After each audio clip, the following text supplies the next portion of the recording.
Okay, so let us consider these tutorial problems. The first problem is a share currently trades at rupees 1000. A European call with exercise price rupees 900 and expiry in 3 months trades at rupees 50. Discretely compounded 3-month interest rate is 5%. A put is offered on the market with the exercise price rupees 900 and expiry in 3 months for rupees 25.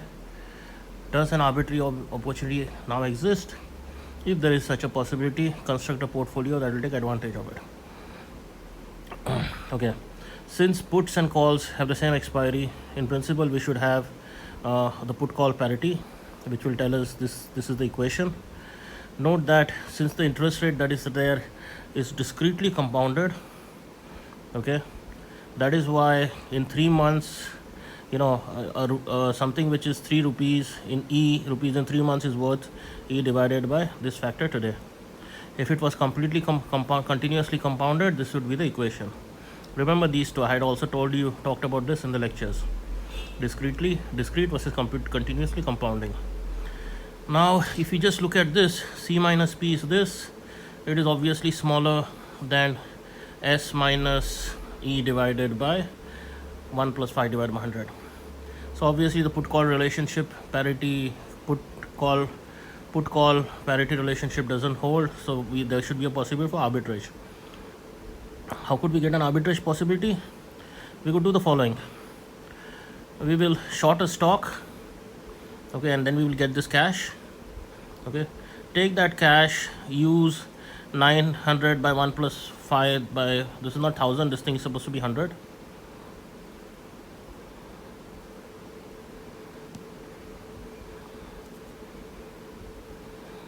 Okay, same issues here. Okay, so use this to use the money that is there to take whatever money you had, put it inside a bank. Okay, so this is a long cash position, and then what you do is you short a put. Okay, because you're going to be shorting a put.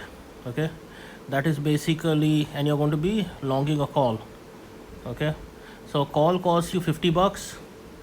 Okay, you have shorted a put. Okay, so basically what is there, because you're shorting a put, you could sell that particular put that you have shorted, and you're going to make 25 rupees there. So and then since you have 25 rupees, because the call that is there costs $50, you would require extra 25 rupees to long a call, so that you basically take it from the 1000 rupees. Okay, so what do we have now? As far as the portfolio goes, we are having this much cash. From the 1000 we have used this much amount to put it inside the bank. Then also we have used minus 25 to short a put for closing this kind of a position, plus we are having this particular portfolio which has been created. We haven't taken money from anywhere.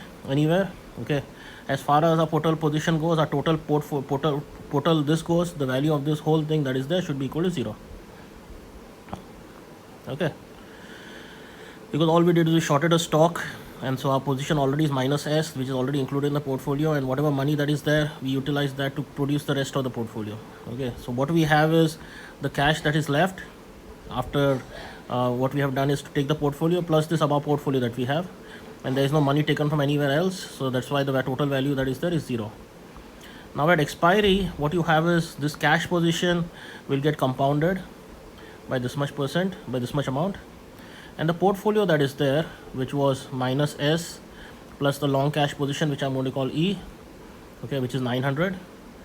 Okay, and then what you have is, as far as the short put position goes, oh man, this thing should have been, one of these should have been negative. This thing should have been E minus S. Okay, so then the put position was basically short, so that's why this value that is there at expiry is minus maximum value of E minus S comma 0. There's a long call position, that value is this thing. Basically, if we evaluate this is equal to 0, we had seen this when we are doing the put call parity. Okay, this position is 0, whereas this position is greater than 0. So we started off with value 0. After at expiry, you're getting a risk-free profit. Okay, second problem we are given the problem that the dollar sterling exchange rate is 1.83, that is 1 sterling is $1.83, Then we are having the exchange rate for 1 sterling is equal to 1.41 euros. Sorry for this sign, I don't know how to get the right sign, so this is what it's written here. And the dollar euro exchange rate is such that $1 is 0.177 euros. Question is there an arbitrage, and if so, how does it work? There are various ways of seeing this. One way is you take a sterling, exchange it for euros, so that will give you 1.41 euros. Now take those euros and exchange them for dollars. So what we have is 1 by 0.177 dollar is equal to 1 euro. So 1.41 euros is equal to 1.41 divided by 0.77 dollars. Finally, what you do is you take those dollars that you have got and you exchange them for sterlings. Dollar to sterling is this way: 1 divided by 1.44, 1 divided by 1.83 sterlings is equal to $1. So 1.41 divided by 0.77 dollars is equal to 1.41 divided by 0.77 divided by 1.83 sterlings. Okay, so what we do is we started off with 1 sterling, we have ended up with these many sterlings. So the total risk-free profit we have done is this way. Calculate this amount is greater than 0. So obviously there is an arbitrage possibility, and this is how the arbitrage possibility works. Okay, consider the following. Okay, so as far as this problem goes, what we do is this problem is a particular forward contract costs nothing to enter into at time t and obliges the holder to buy the asset for an amount f at expiry big T. The asset will pay a dividend ds somewhere in the middle, where obviously d is smaller than 1. You have to use an arbitrage argument to find the forward price. So what it's telling you is consider point of view of the writer of the contract. So this is what we do. We let us say we are picking a number n such that nd is a positive integer, and what we do is our writer gets into so many forward contracts. Okay, so this thing is a positive integer contracts. That thing costs 0 amount to get into. Then he will long an asset. That he does by taking a loan from the bank. He takes n times st from the bank. That's why there is a minus ns here, position, cash position, plus there is a longed asset, n times st. Now somewhere at time td there is still the contract, that is like n plus 1 plus d forward contracts, and this thing has become nst, but each of this s that he has, okay, now gets a dividend of d. So the value that he has of s, and he basically takes all of that and puts it inside the assets. So what he does is now he has this many assets, which is sd t times n times 1 plus d. Okay, and there's the obvious bank loan.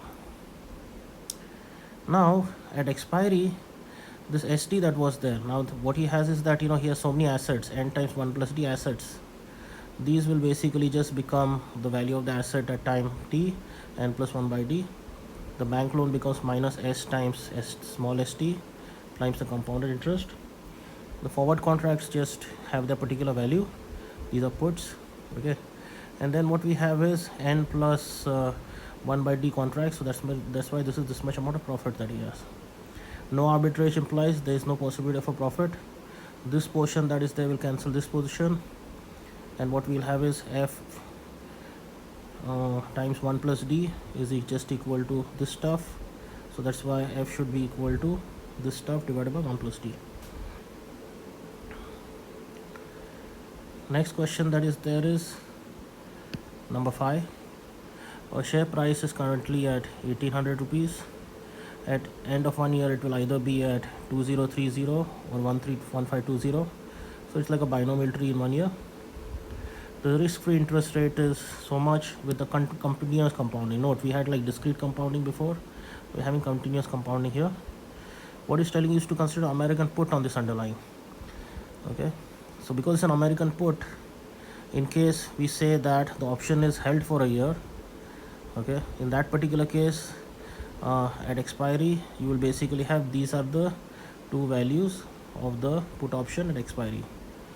Okay, what they're telling you is find the exercise price for which holding the option for the year is equivalent to exercising immediately. Okay, so So if the option was held for a year, that is, you don't exercise it at this point, you hold it for a year, and afterwards, after 1 year, it's going to expire anyway. So this is what the value that it will be at expiry. If you're holding it for a year, you have to make sure that there is no possibility of arbitrage, okay, for holding it for a year, okay. And if that is the case, I mean, that is how we basically evaluated, if you're holding it for a year, it just becomes like a European option. For a European option, how did we price it? We made sure that we like short a particular amount of stock.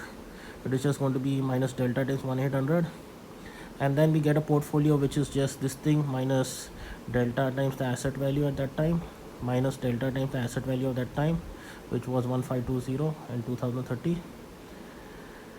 We have to make sure that the randomness is not there, so these two have to be put equal to each other. Once we put those equal to each other, then we get the equation that this determines the delta value.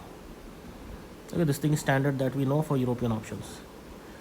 Holding our option, and for a European option, we know that there should be no arbitrage. So because if you're, so basically you're holding for a year, it's like a European option, there should be no arbitrage. So what we have is this stuff is just equal to this stuff. But also you have to account for the interest rate. This time it's going to be a compounded interest rate.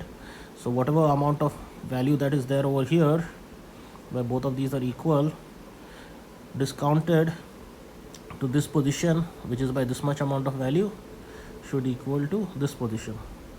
This was assuming that you're holding the option, you're not exercising it. But what they're telling you is, if the condition is that the payoff, if it's exercised today, okay, if the option is exercised today, the payoff that is there is just this max of E minus 1,800, because this is the asset price today. But the condition is that if the payoff, if it's exercised today, is the same as the option is held for a year. What it basically is saying is that the payoff that you get for exercising the option today is equivalent to like holding the option for a year. That means the payoff that is there should be equal to the option value that you have today, assuming that you hold the option for a year. So that means this thing should basically be equal to V that you are evaluating here. So you have V is equal to the max V that is there, that is this term got by this equation, should equal to the max of E minus 1,800. You use this equation 3, you're using this equation 3 and 1 to evaluate E and delta, and then you plug that in to evaluate the value of the option, which is V. And then afterwards you can just see how does the, in case you are changing the interest rate, how do things change, etc. Okay, that is the question for you guys to check out.